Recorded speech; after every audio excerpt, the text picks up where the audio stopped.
Halo Miss Chris dan teman-teman, jadi hari ini aku bakal presentasiin bagaimana cara mudik aman saat situasi pandemi. Oke, sebelum aku masuk dalam tips and trick cara mudik dengan aman pada situasi pandemi, alangkah baiknya aku menjelaskan apa itu mudik dulu. Oke, nah mudik itu berasal dari kata mulih dilik atau artinya itu pulang sebentar. Nah mudik ini merupakan tradisi orang Indonesia yang dimana beberapa masyarakat kita akan pulang ke kampung mereka di saat bulan Ramadan atau Lebaran.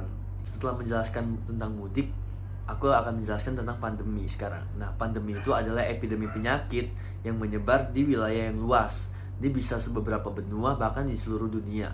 Nah, pandemi yang kita rasakan sekarang itu adalah COVID-19 atau coronavirus.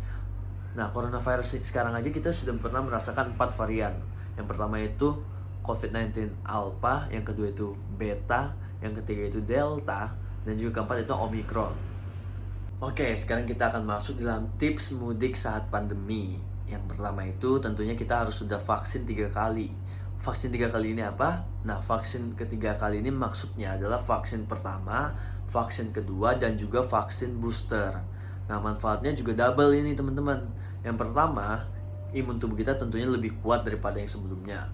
Yang kedua, itu dalam aturan pemerintah jika kita ingin berpergian, kita tidak perlu untuk tes COVID atau rapid test dan PCR. Nah, karena dalam peraturan tersebut, karena imun kita sudah kuat, kita dibebaskan untuk berpergian kemanapun. Nah, selanjutnya ini kita tetap ketat dengan protokol. Nah, di saat kita mudik, kita jangan lupa untuk membawa masker dan hand sanitizer kita. Karena di saat kita bermudik, kita kan berbarengan dengan orang-orang yang kita tidak kenal, bahkan yang ada di satu transportasi dengan kita gitu. Nah, alangkah lebih baik kita membawa masker hand sanitizer, karena di saat kita berinteraksi dengan orang, kita menggunakan masker untuk menjaga kita sendiri, dan juga menggunakan hand sanitizer apabila kita sudah memegang apapun itu, misalnya memegang barang atau genggaman mobil dan lain-lain. Oke, selanjutnya pengisian e-hack untuk pemudik. Nah, setelah pemerintah kita menerapkan e-hack, tentu e-hack ini bakal jadi kewajiban kita apabila kita menggunakan transportasi penerbangan.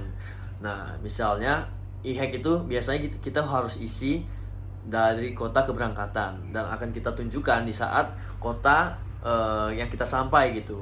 Nah, saya sendiri pernah merasakan belum mengisi e-hack. Nah, jika kita belum mengisi e-hack dan kita sudah sampai kota tujuan, kita di situ disuruh untuk e-hack manual, dan itu membuang waktu ya teman-teman. Jadi lebih baik apabila kalian ingin mudik menggunakan pesawat, kalian bisa mengisi e-hack di kota keberangkatan, dan kalian saat kota tujuan kalian tinggal memberikan scan tersebut. Oke, tips selanjutnya ini datang dari presiden kita sendiri, yaitu Bapak Joko Widodo. Nah, saran dari beliau adalah mudik lebih awal. Karena kenapa harus mudik lebih awal ya? Nah, karena Bapak Presiden sendiri mengatakan untuk menghindari puncak arus mudik yang dimana pada tanggal 28, 29, dan 30 April. Nah, di sini kan Bapak Jokowi niatnya baik ya teman-teman.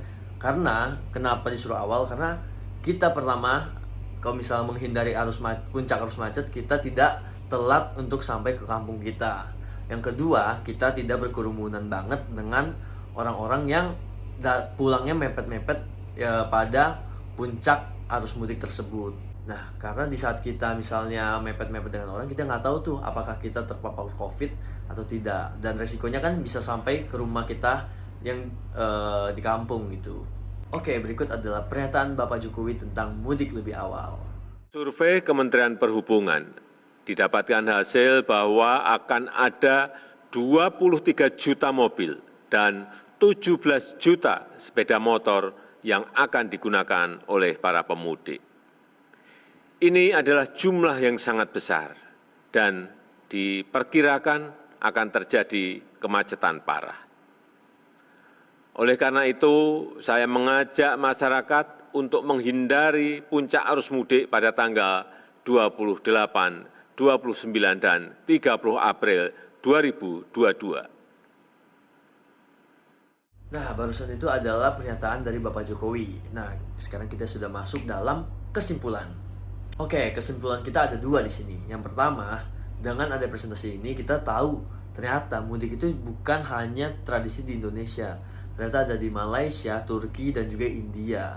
Karena mungkin di sana mayoritasnya juga adalah budaya dari agama Islam, yaitu adanya bulan Lebaran. Dan yang kedua, menggunakan masker, hand sanitizer, dan mempersiapkan e-hack, ternyata itu bisa membantu kita untuk mudik lebih aman dan mudik lebih nyaman ya teman-teman. Oke, barusan adalah presentasi tentang tips dan trik mudik nyaman versi saya di saat pandemi. Oke, terima kasih atas perhatiannya. Stay safe and stay healthy. Dadah.